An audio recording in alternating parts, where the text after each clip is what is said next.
বিসমিল্লাহির রহমানির রহিম। উপস্থিত সাংবাদিক ভাই ও বোনেরা, আসসালামু আলাইকুম।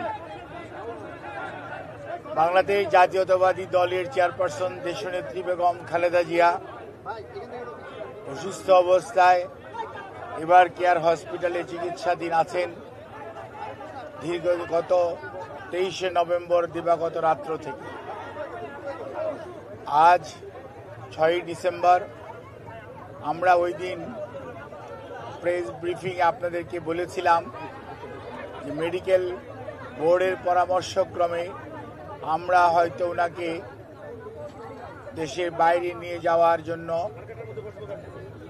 সর্বোচ্চ পর্যায়ের চেষ্টা অব্যাহত রেখেছিলাম, কিন্তু ওনার যে এয়ার অ্যাম্বুলেন্স যেটি কাতার এর আমিরের পাঠানোর জন্য যিনি উদ্যোগ নিয়েছেন, সেই এয়ার অ্যাম্বুলেন্সের কারিগরি ত্রুটির কারণে ওটাও যেমন আসতে পারে না, এটা সত্যি কথা।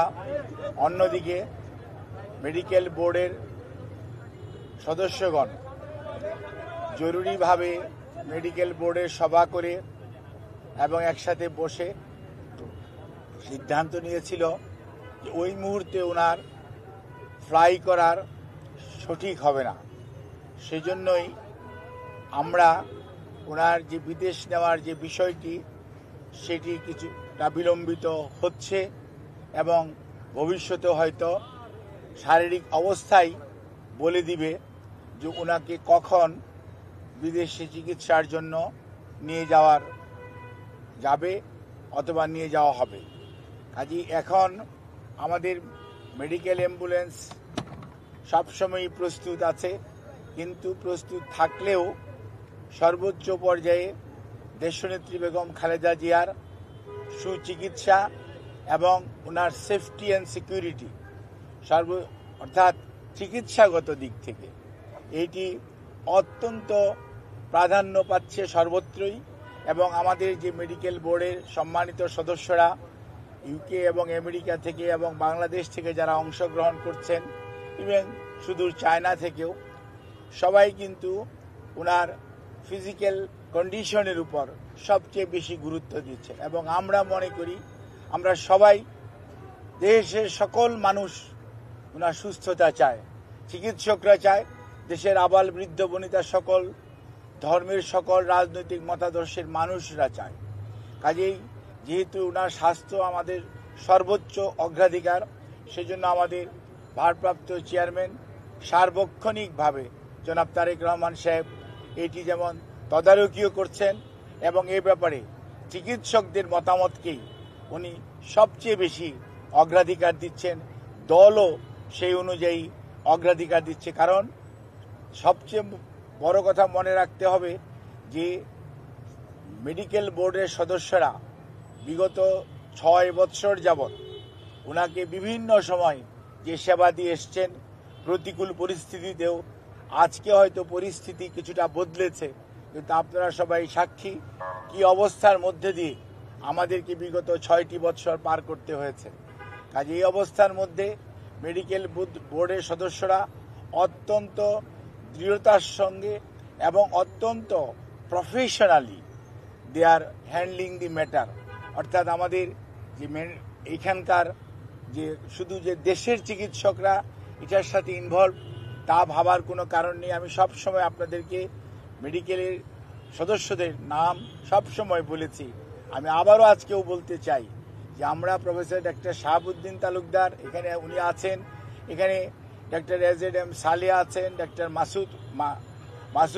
মাসুম কামাল আছেন এবং ডক্টর জিয়াউল হক আছেন, ডক্টর জাফর ইকবাল আছেন এবং সেই সাথে আমাদের ব্রিগেডিয়ার সাইফুল ইসলাম আছেন এবং এর বাইরেও ডক্টর শিজান অর্থাৎ লুৎফুল আজিজ উনিও আছেন, professor AQM Mohsin, professor doctor Shamsul Arifin এবং ওনার প্রধান চিকিৎসক ডক্টর ফখরুদ্দিন মোহাম্মদ সিদ্দিকী এবং doctor professor doctor Nuruddin Ahmed, ইনারা বাংলাদেশ থেকে আছেন। এর বাইরেও সব সময় ওনার চিকিৎসার ব্যাপারে জন পেট্রিক কেনেডি এবং জেনিফার ক্রস এবং প্রফেসর গোল্ডস্টোন এই তিনজন লন্ডন ক্লিনিকের চিকিৎসক এবং প্রফেসর ডক্টর রিচার্ড, উনি হচ্ছে লন্ডন ব্রিজ হসপিটাল অর্থাৎ আপনার কিংস কলেজের উনি প্রফেসর, উনি আছেন।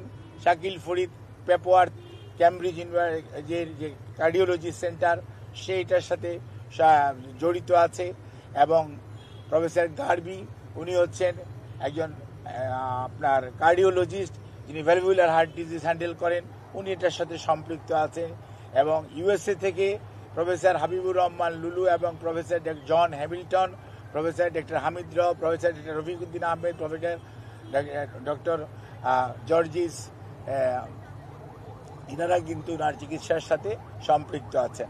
কাজেই সব সময় এই চিকিৎসার সমন্বয়ের জন্য ডক্টর জুবাইদা রহমান, উনি আগে লন্ডনে ছিলেন, গতকালকে উনি এসছেন, এবং উনিও সার্বক্ষণিকভাবে এই চিকিৎসা মেডিকেল বোর্ডের সকাল বিকাল যে মেডিকেল বোর্ড বসে পরামর্শ করে সেই সমস্ত বিষয়ে উনি অংশগ্রহণ করেন, এবং সার্বিকভাবে ওনার পরিবারের সদস্যদের মধ্যে বিশেষ করে সৈয়দ আশামেলা রহমান এবং শামীম ইস্কান্দার সাহেব সহ পরিবারের সদস্যরাও এই মেডিকেল বোর্ডের সভা বসার পরবর্তীতে তাদেরকেও এবং আমাদের ভারপ্রাপ্ত চেয়ারম্যান জনাব তারেক রহমান সাহেবকে, আমাদের দলের মহাসচিব মির্জা ফখরুল ইসলাম আলমগীর সহ দলের সর্বোচ্চ পর্যায়ে নেতৃবৃন্দকে যথাযথভাবে অবহিত করে রাখা হয়েছে।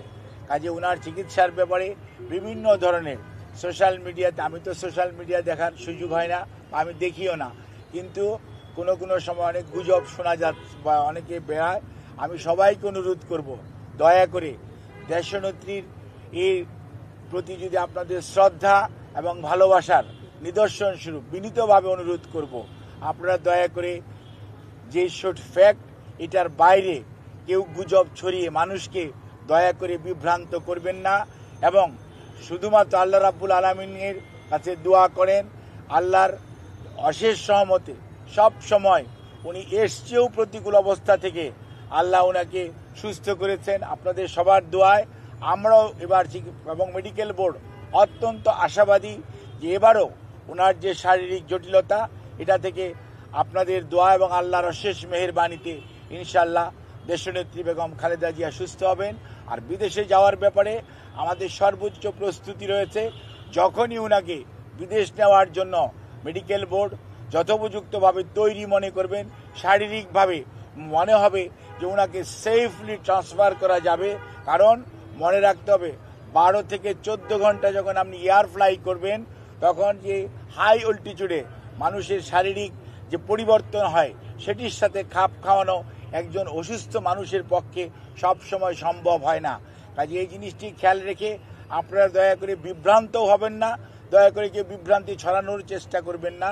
সর্বোচ্চ পর্যায়ে কাতার গভর্নমেন্ট এবং আমাদের যে অন্তর্বর্তীকালীন সরকার সর্বোচ্চ পর্যায়ে সহযোগিতা আমাদেরকে করছেন, এবং তারা ওনাদের বিদেশে নেওয়ার ব্যাপারে ওনাদের যে সহযোগিতা অব্যাহত রেখেছেন।